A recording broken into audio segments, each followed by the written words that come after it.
They stripped her of everything: the land, the livestock, the memories woven into every stone of her home. They left her with nothing but a crumbling, thatched hut on the edge of the village, a place so forgotten even the wind seemed to avoid it. But beneath the rotting floorboards, beneath the earth that had held silent for 30 years, she would find something that would shatter every assumption about her late husband, her marriage, and the very ground she walked upon. What begins as a story of injustice transforms into a revelation so profound it will rewrite not just her future, but the past she thought she knew. This is not a story about what was taken. This is a story about what was hidden, waiting. If this story moves you, please like and subscribe. Your support helps us bring more powerful narratives to life. The morning they came to take everything smelled of rain that refused to fall. Clouds hung low and swollen over the valley, pressing down on the tin roofs and thatched eaves of the village like a hell breath, like a judgment delayed but not forgotten. Elena stood in the doorway of what had been her home for 23 years, watching as her husband's brothers moved through rooms with the methodical efficiency of men who had planned this moment since the funeral. They took the carved wooden chairs her husband had made in the first year of their marriage. They took the iron cooking pots that still held the ghost scent of yesterday's stew. They took the photographs from the walls, the blankets from the bed, the tools from the shed, leaving rectangular shadows on the walls where life had been. She did not cry. She had learned years ago that tears were a currency that bought nothing in a world that counted only cattle and coin. Her husband, Marcus, had been a quiet man, a man whose hands spoke more eloquently than his mouth ever did. He had died 3 months earlier, his heart simply stopping one afternoon while he sat beneath the acacia tree, as though he had decided, without consultation, that his portion of time was complete. The village had mourned appropriately. 3 days of drums, the ceremonial beer, the speeches about his integrity and steadiness. But integrity, Elena discovered, was not an inheritance recognized by law or custom. Marcus had owned land, 20 acres of rich red earth that grew maize tall as a man's shoulder, and by the customs that govern her world, that land belonged now to his brothers. The house belonged to his brothers. Even the chickens scratching in the yard, even the clay pots where she stored grain against the lean months, belonged to his brothers. She was merely the wife, and wives, she was reminded with uncomfortable gentleness, were temporary custodians of a man's legacy, not its inheritors. They left her with a hut at the eastern edge of the property, a structure so old no one remembered who had built it. It leaned slightly to the left, as though tired of standing. The thatch was thin in patches, and when the wind came from the north, it whistled through gaps in the mud-brick walls with a sound like distant weeping. It had been used for storage, mostly broken tools, bags of spoiled seed, things not worth keeping but too substantial to simply discard. Now it would be her home, her entire kingdom reduced to a single room barely large enough for a sleeping mat and a small fire. Her husband's eldest brother, a man named Joseph with eyes that never quite met hers, told her she should be grateful. Many widows, he reminded her, received nothing at all. The hut was their generosity, their acknowledgment of the years she had cooked and cleaned and borne the daily weight of Marcus's household. She should accept it with grace. But grace is a complicated posture when everything you have built turns to smoke. Elena stood inside the hut that first night, listening to the sound of her former life, continuing without her, laughter from the main house, the clatter of pots she had scrubbed 10,000 times, the low voices of men dividing what had been her world into shares and portions. The hut smelled of mildew and mouse droppings, and decades of accumulated neglect. There was no furniture, no lamp, no comfort, just walls that barely held and a floor of packed earth that had gone soft in places, threatening to give way under even her slight weight.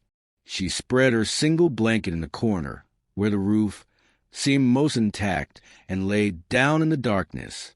Sleep, when it came, was thin and uneasy, full of dreams where she searched through empty rooms for something she could not name, opening door after door onto greater emptiness.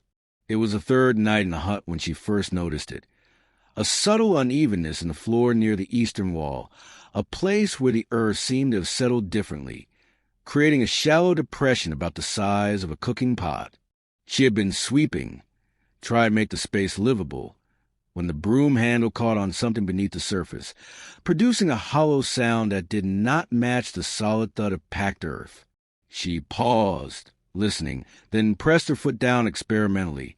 The ground gave slightly, not like soil, but like something beneath the soil, something that created a small cavity, an absence where there should have been only density and weight. For a moment she simply stood there, the broom forgotten in her hands, feeling the first tremor of something that was not quite hope and not quite fear, a premonition, perhaps, that the story she thought was ending had not yet revealed its true shape. The next morning arrived with a particular quality of light that comes just after dawn, when the sun has cleared the horizon, but not yet burned away the mist that settles in the low places. Elena woke with her body aching from the hard ground, and her mind already circling back to that hollow sound, that subtle give in the earth. She had not imagined it. She was certain of this in the way one is certain of pain or hunger.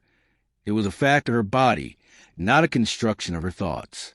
But certainty alone does not compel action, and she spent the first hours of the morning doing what needed to be done, fetching water from the communal well, coaxing a small fire to life, boiling the maize meal into a thin porridge that would be both breakfast and lunch. The other women at the well nodded to her, but did not linger in conversation. She had become something uncomfortable to acknowledge, a reminder that security was always temporary, that the structures which held life together could collapse in a single afternoon. When she returned to the hut, the sun was higher, pouring through the gaps in the thatch in solid-looking columns of illuminated dust. She set down her water bucket and stood looking at the spot on the floor. In daylight it was less obvious, just a slight concavity that could be explained by settling, by the natural compression of earth over time.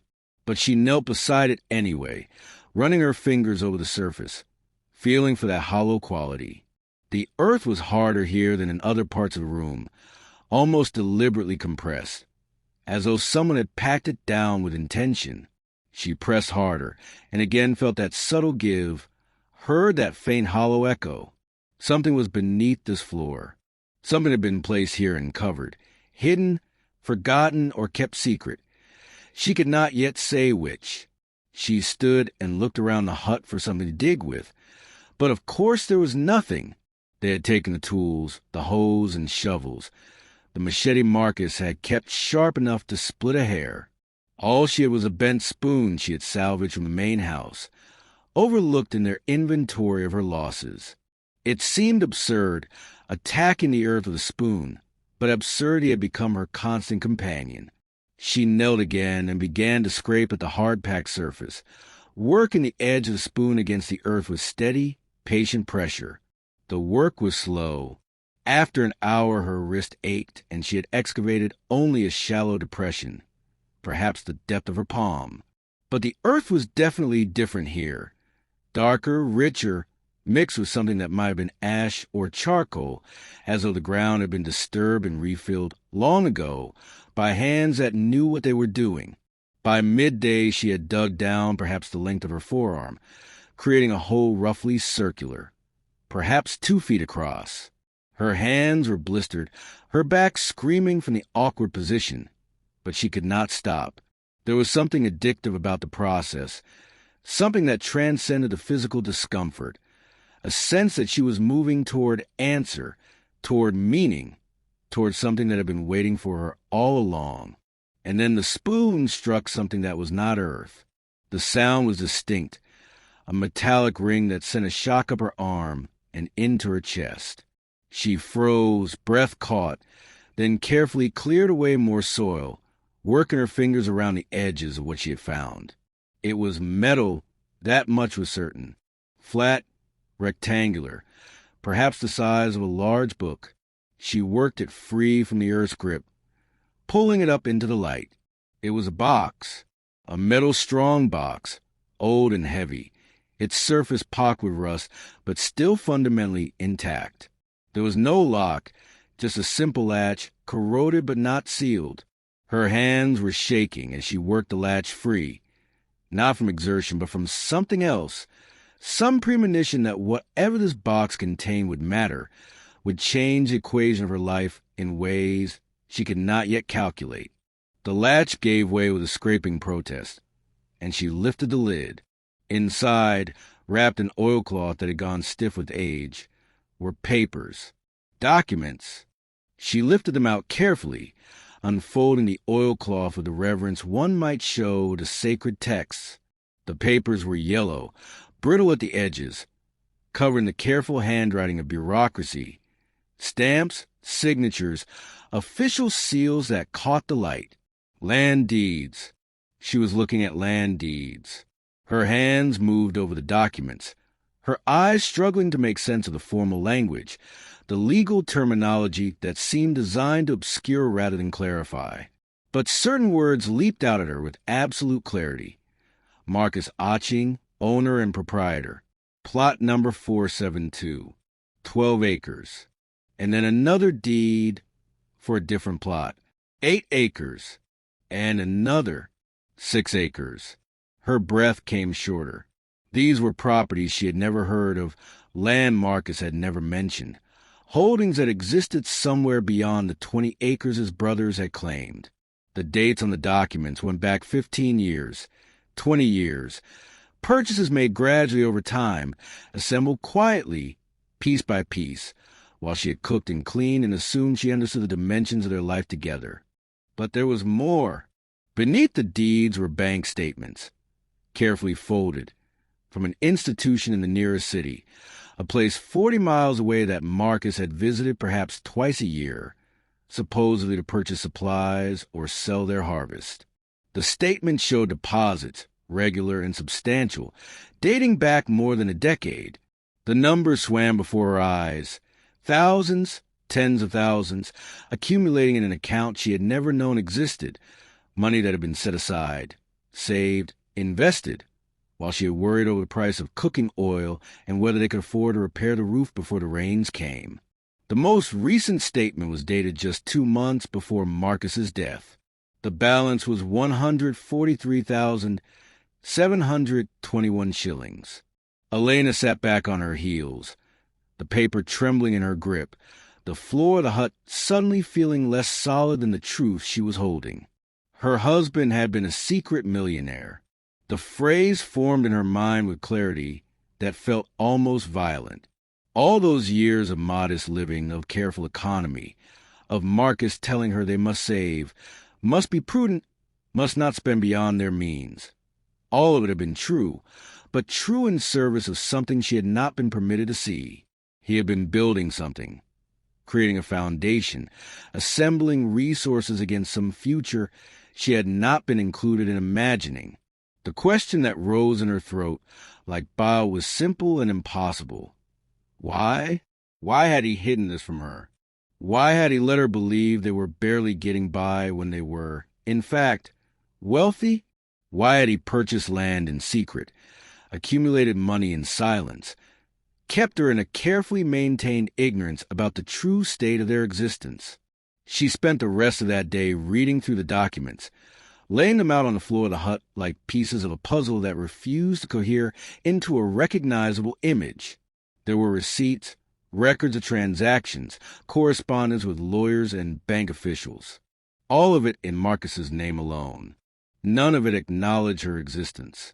It was as though he had been living a parallel life, one that occupied the same physical space as their marriage but operated according to different laws, different purposes. The betrayal felt enormous, but also strangely abstract, as though it were happening to someone else, some other woman who had not just lost her husband and her home and discovered that the man she had slept beside for 23 years was a stranger. As the light began to fail, she carefully rewrapped the documents in the oilcloth and returned them to the box. She did not bury it again. Instead, she pushed it under the sleeping man in the corner, hiding it not from thieves, who would rob a widow living in a collapsing hut, but from her own mind, giving herself permission to not think about it. Not yet, not until she understood what it meant and what, if anything, she could do with this information. She laid down in the darkness, her body exhausted but her mind racing, turning over possibilities and impossibilities in equal measure. Outside, the night sound of the village settled around her, dogs barking, a child crying, the low murmur of conversation from the main house. Everything sounded exactly as it had before, but nothing was the same. The ground beneath her, she now knew, held secrets. And if the ground held secrets, what else might be hidden, waiting for the right moment, the right pressure to reveal itself? Sleep, when it came, was deep but troubled, full of dreams where she wandered through vast houses with endless rooms, opening door after door, finding Marcus in each one doing something different, building, writing, counting money, planting seeds. And in each room he looked at her with that mild, patient expression he had always worn, as though waiting for her to understand something obvious, something he had been trying to tell her all along, but in a language she had never learned to speak. She woke before dawn, her body damp with sweat despite the cool air, and lay in the darkness knowing that she could not carry this alone, could not process this revelation in isolation. She needed counsel. She needed someone who understood the machinery of the world, the systems of property and law and inheritance that governed whether these papers meant freedom or just a different kind of cage. The woman she thought of first was called Mama Grace, a midwife and herbalist who lived on the northern edge of the village, a woman whose age was uncertain but whose authority was absolute. Mama Grace had delivered half the children in the village, including Elena's own son, stillborn 12 years ago, the loss that had closed some door between Elena and Marcus that had never quite reopened. Mama Grace knew things, not just how to turn a breech baby or brew a tea to calm a fever, but deeper things, the unwritten rules that govern women's lives, the strategies of survival that were passed down in whispers, the ways to navigate a world that was designed to leave you powerless. If anyone could tell her what these documents meant, what power they might contain, it was Mama Grace. Elena waited until the sun was fully up, until the village was awake and moving, and then she wrapped the metal box in cloth and made her way through the compound. The walk to Mama Grace's house took 20 minutes, following a path that wound between fields and small plots, past women hoeing in their gardens and children playing in the red dust. No one stopped her. No one asked where she was going. She had become invisible in her grief, a ghost moving through spaces that no longer quite accommodated her presence. Mama Grace's house was small but well-kept, painted a fading blue, with a garden out front that grew herbs and flowers in controlled profusion. Elena stood at the gate, suddenly uncertain, wondering if she was about to make a mistake, wondering if some secrets were meant to stay buried. But before she could turn away, the door opened and Mama Grace herself appeared, small and compact, her head wrapped in a bright cloth, her eyes bright and knowing. "Elena," she said, not as a greeting, but as a statement of fact, of recognition. "Come inside. You look like a woman carrying something heavy." The interior of Mama Grace's house was dim and cool, the walls covered with bundles of dried herbs and roots, shelves lined with jars containing liquids and powders whose purposes Elena could only guess at. There was a small fire burning in a clay hearth, and the smell was complex, smoke and medicine and something sweeter like honey or old wood. Mama Grace gestured for Elena to sit on a woven mat, and then settled across from her, folding her legs beneath her with the ease of someone half her age. For a moment they simply looked at each other, and Elena felt the weight of that gaze, felt Mama Grace reading her the way one reads weather or water, discerning patterns and pressures invisible to casual observation. "You found something," Mama Grace said. It was not a question.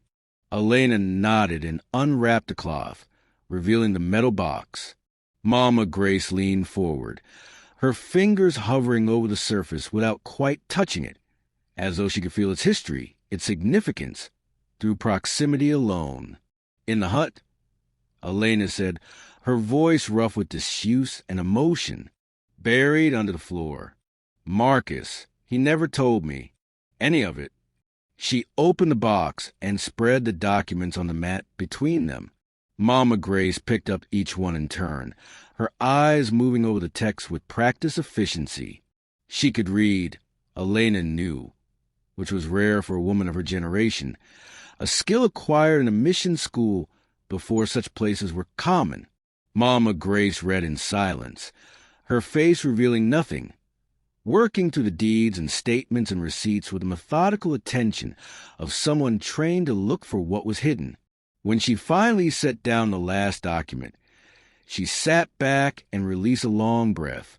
Your husband, she said slowly, was a man who understood that the world is not fair and who took steps to protect you from its unfairness. Or, she paused, frowning, he was a man who did not trust you with the truth. Perhaps both. She tapped the land deeds with one finger. These are legal, properly registered. The land is real, and it belongs to Marcus's estate, which means it should belong to you, or to any heirs he named in a will. Did he leave a will? Elena shook her head.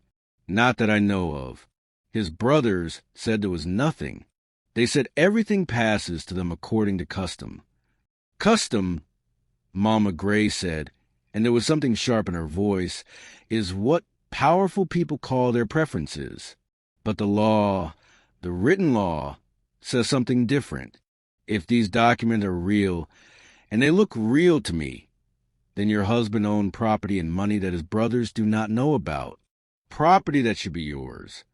She paused, studying Elena's face. But claiming it will not be simple. You will need a lawyer. You will need to challenge your husband's brothers in court. You will need to stand up and fight for what is yours, and they will fight back. They will call you greedy.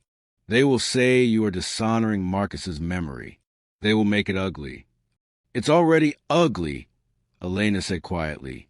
True, Mama Grace agreed, but it can get uglier. She gathered the documents carefully, straightening them into a neat stack. These papers are power, Elena. Real power. The kind that changes who eats and who goes hungry, who has shelter and who sleeps in the rain. But power without strategy is just danger. You need to think carefully about what you want. Do you want justice? Do you want revenge? Do you want simply to survive? Because each of those requires a different path. What does it entail? Elena asked. Time, money, public scrutiny.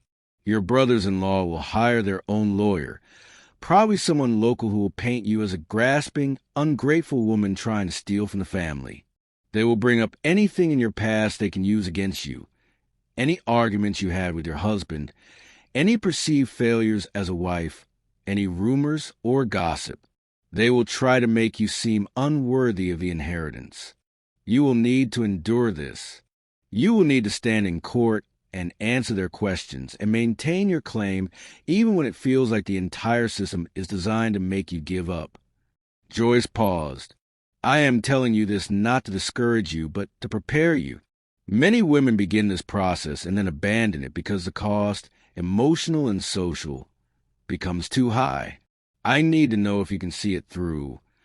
Elena thought of the hut with its leaning walls, of the way Marcus's brothers had moved through her home, taking everything while barely acknowledging her presence, of the 23 years she had spent maintaining a household and a marriage that she now understood had been built on selective truth. I can see it through, she said. Good, Joyce said.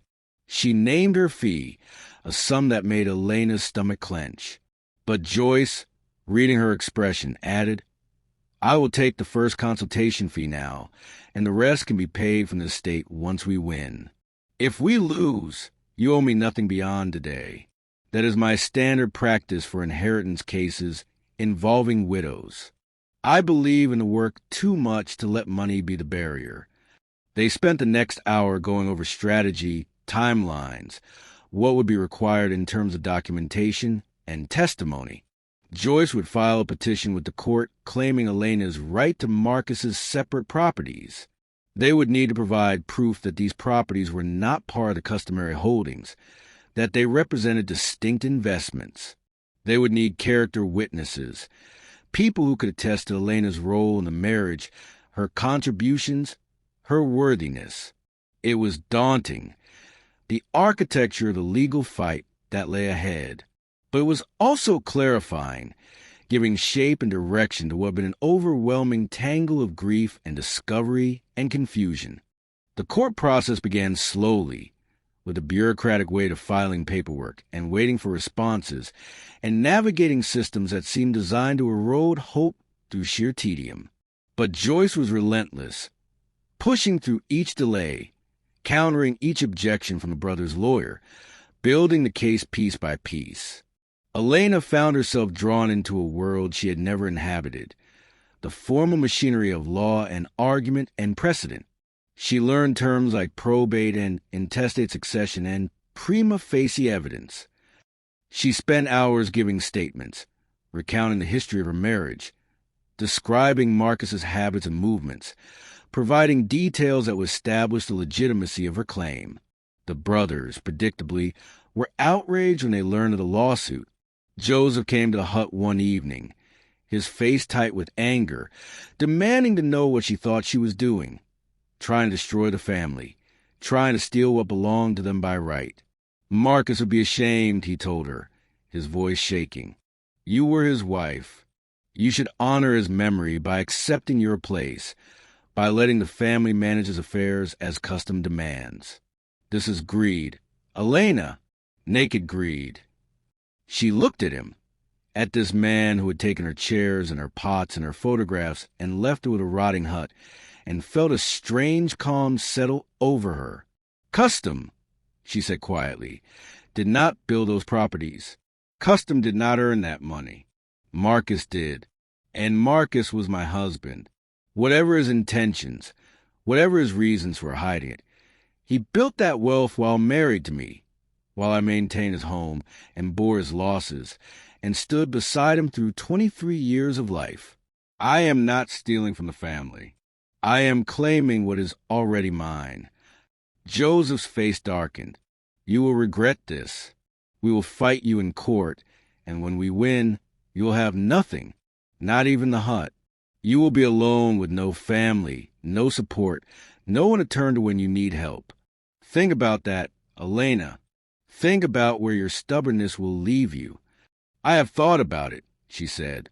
I think about it every night when I lie down on the dirt floor of the place you left me. I think about it every time I remember the way you moved to my home as though I were already dead. I think about it, Joseph, and I choose to fight anyway. He left without another word, but his visit marked a shift. The family, which had been content to ignore her as long as she remained quiet in her hut, now mobilized against her. Rumors began to circulate in the village, that she had been unfaithful to Marcus, that she had driven him to an early grave with her demands and complaints, that she had hidden money from him, that she was mentally unstable, that she was being manipulated by outside forces who wanted to destroy the family's unity. The stories were absurd, contradictory, but they did their work, creating an atmosphere of suspicion and disapproval that made her daily life even more isolated. But there were also, surprisingly, allies. Other widows, women who had been through similar dispossessions, began to quietly offer support. A neighbor brought her vegetables from her garden. Another gave her soap and cooking oil, small necessities that added up to survival. Mama Grace continued to provide counsel and, occasionally, medicine for the stress-induced headaches that had become Elena's constant companions. And Joyce in the city worked tirelessly, building the legal case that would either free Elena or confirm her dispossession. The breakthrough came from an unexpected source, a locked drawer in Marcus's old workshop, which Elena had been allowed to search after Joyce petitioned the court for access to potential evidence. Inside, beneath layers of old receipts and broken tools, she found a letter It was addressed to her in Marcus's careful handwriting, dated 3 weeks before his death. Her hand shook as she opened it, and Joyce stood beside her, silent witness to whatever revelation it contained. Elena, the letter began, and just seeing her name in his hand made her throat tighten. If you are reading this, I have died without finding the right time to tell you what I should have told you years ago. I am a coward in this way. I planned to tell you about the properties, about the account, about everything I was building. I planned to do it when we were older, when the land had appreciated enough to retire on, when I could present it to you as a completed gift rather than a work in progress. I know this was foolish. I know I should have included you from the beginning. But I grew up watching my father struggle, watching him lose land to relatives who claimed it after he died, watching my mother left with nothing. I swore I would not let that happen to us. So I worked in secret, built in silence, created something that could not be taken by custom or force. I intended it all for you. Every acre, every shilling, every piece of this foundation was meant to give you security, freedom, choice. I wanted you to be safe even if I was gone. I wanted you to have power in a world that gives women so little. I am sorry I did not trust you with the process. I am sorry I made you wait for the result. But know this, everything I did loving you, believing in your strength, hoping you would forgive my methods when you finally understood my purpose.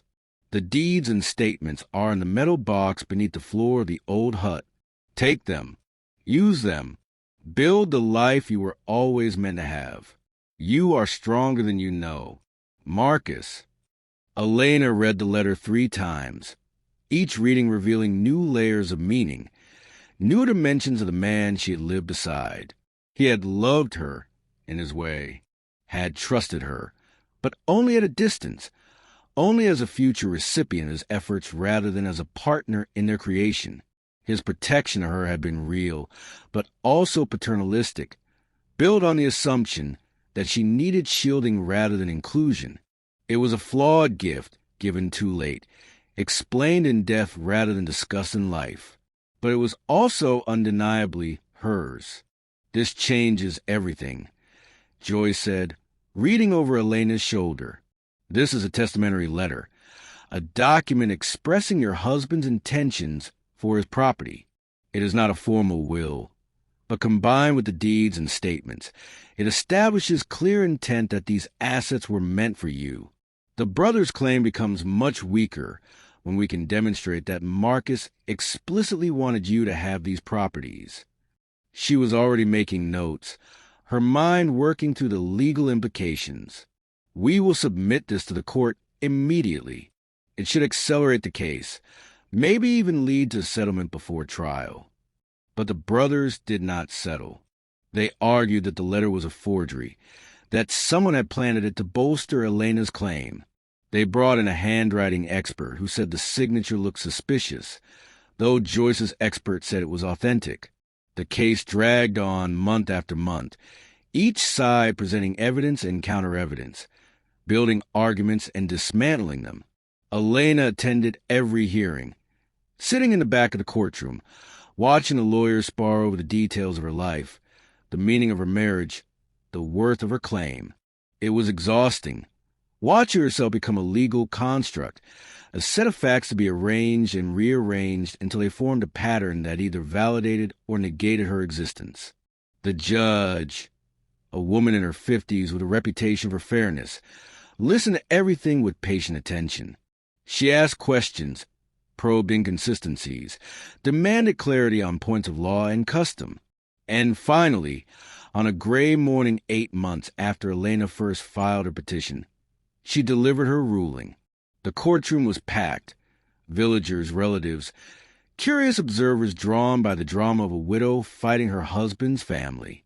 Elena sat in the front row, Mama Grace beside her, and felt the weight of all those eyes, all that judgment pressing down on her shoulders. "It is the finding of this court," the judge began, her voice carrying through the silent room, that the properties in question were acquired by Marcus Otching as separate investments, distinct from the customary marital holdings managed according to traditional inheritance practices. The evidence, including bank statements, land deeds, and the testamentary letter discovered after the decedent's death, establishes clear intent that these properties were meant for the benefit of his wife, Elena Otching.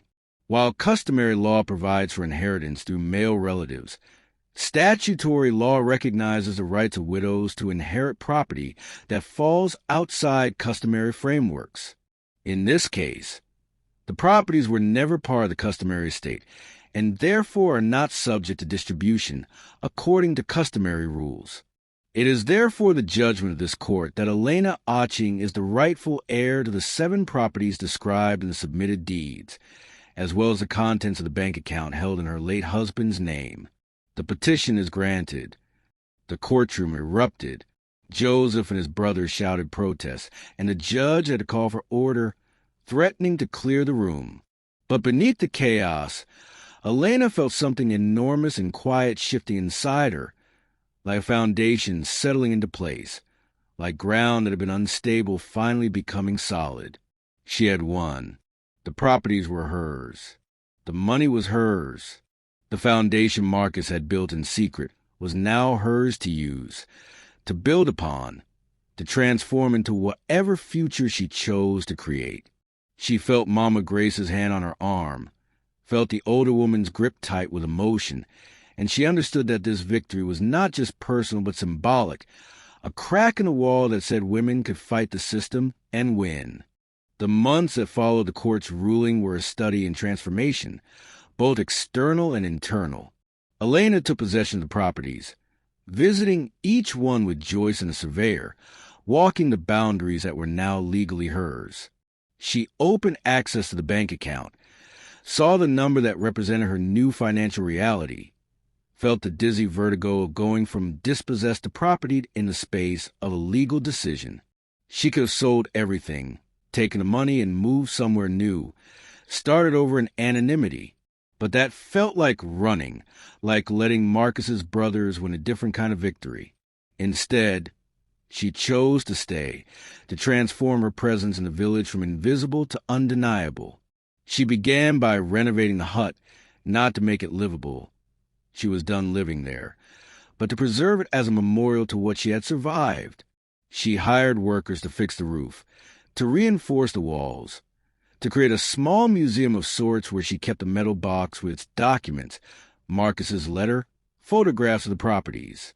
It became a place where women could come, could see the evidence that fighting was possible, that systems could be challenged, that inheritance was not just what men decided to give, but what women had the right to claim.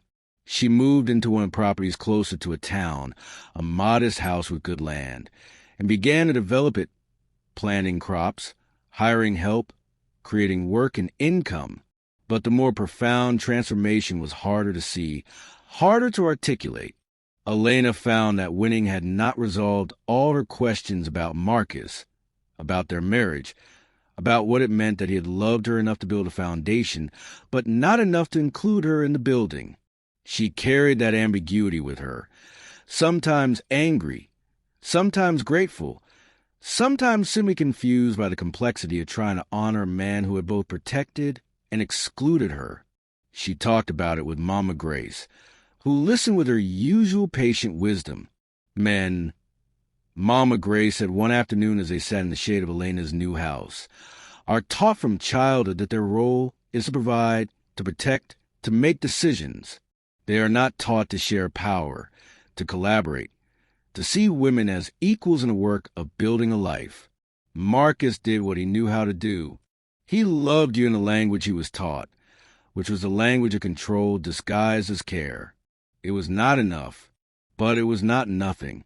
You can hold both truths at once, that he failed you and that he tried to secure your future, that his silence was both a betrayal and a kind of gift. Elena thought about that often, about the possibility of holding contradiction without demanding resolution.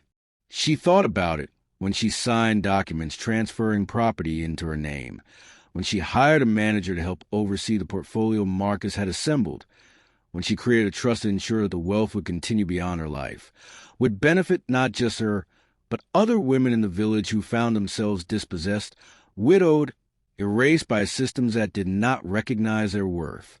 She thought about it when she visited Marcus's grave, bringing flowers, speaking to the stone that marked where he was buried, telling him about the life she was building on the foundation he had created. "I wish you had told me," she said to the silent grave one afternoon, the words carried away by wind that smelled of rain. "I wish you had trusted me to help, to understand, to share the burden of planning for our future. I wish you had seen me as a partner, not as someone to be protected from knowledge. But I also understand that you did what you thought was right, that you carried this alone, because that is what men of your generation were taught to do. I forgive you for the silence, Marcus, but I will not continue it. I will not hide what I have, what I am building. I will not teach the next generation that women must wait for men to secure their futures. I will teach them to build their own foundations, to plant their own seeds, to know that security comes not from being given, but from claiming what is rightfully theirs." The village, slowly, began to change its relationship to her. The initial hostility faded as people saw that she was not leaving, not abandoning them, but instead investing in the community, creating opportunities, using her resources to improve shared infrastructure, a borehole for clean water, a community center, scholarships for girls who wanted to continue their education. She became, improbably, a kind of matriarch, sought out for advice, for mediation in disputes, for support when families faced crisis. It was a role she had never imagined occupying, but it fit her in unexpected ways, using skills she had developed across decades of managing a household, of reading people, of finding solutions to problems with limited resources. And sometimes, in the evening, she would return the hut, the place where everything had changed, and sit on the floor where she had dug up the metal box. The earth there was still slightly sunken, a permanent reminder of what had been hidden and what had been found. She would run her fingers over that depression, feeling the history contained in that small space. Marcus's secret labor, her months of ignorance, the moment of discovery that had set everything in motion. It was a scar in the ground, a place where something had been buried and then exhumed, and both the burying and the unburying mattered, were part of the story. She thought often about other women, other widows in other villages, who might be living above similar secrets, foundations built without their knowledge, futures planned without their input. She wondered how many men carried the weight of providing alone, how many marriages were built on selective disclosure, how many widows lost inheritances they never knew existed because no one told them to dig, to search, to question the official story of what they were owed. She had been lucky, in a sense, lucky that the hut had a weak floor, lucky that she had noticed the hollow sound, lucky that she had chosen to dig rather than accept what she was given. But luck, she had learned, was insufficient. Women needed more than luck. They needed information, legal protection, communities of support, examples of what was possible when they refused to accept dispossession as inevitable. So she became that example. She spoke at women's meetings, shared her story, encouraged others to document their household's assets, to ask questions, to understand the legal frameworks that govern property and inheritance. She worked with Joyce to provide free legal consultations for widows facing similar battles. She created a small fund to help women afford court fees, legal representation, the cost of fighting for what was theirs. It was not enough to change the entire system, but it was something, a small counter-pressure against the massive weight of custom and patriarchy that crushed so many lives into submission. And through it all, she carried Marcus with her, not as a saint or a villain, but as a complicated man who had loved her imperfectly, who had built something valuable but hidden it, who had tried to protect her in ways that also diminished her. She forgave him, but she did not forget. She honored his memory by using what he had created to do what he had never imagined, to empower not just herself, but a generation of women who would not wait to be given what they could claim, who would not accept silence as protection, who would dig the floors of their lives looking for foundations that have been built without them, and then transform those foundations into something new, something shared, something that belonged to everyone who had been told they were entitled to. Nothing but the crumbs of other people's decisions. On the anniversary of the day, she found a metal box. Elena organized a gathering at the renovated hut. Women came from across the district. Some she knew, some she had only heard about through the networks that had grown up around her story. They sat on mats in the yard, under the shade of trees that had witnessed decades of village life, and they told stories. Stories of loss and discovery, of fights won and lost, of inheritances claimed and denied. Each story was different, but they all circled around the same center: the struggle to be seen, to be counted, to have agency in the distribution of resources and power. Elena stood before them, older now. Her hair shot through with gray, her hands strong from the physical work of managing properties and the emotional work of maintaining her stance in a world that still preferred women to be compliant. She looked at these faces, these women who had come because they needed to know that transformation was possible, and she felt the weight of responsibility, but also something lighter, something that might have been hope.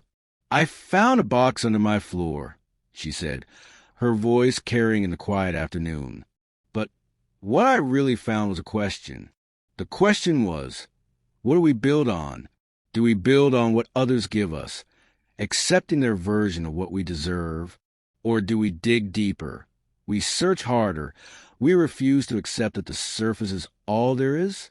My husband built a foundation in secret. He meant it as a gift, but it became something else, a revelation that I was capable of more than I had been allowed to believe. The properties, the money, those were important.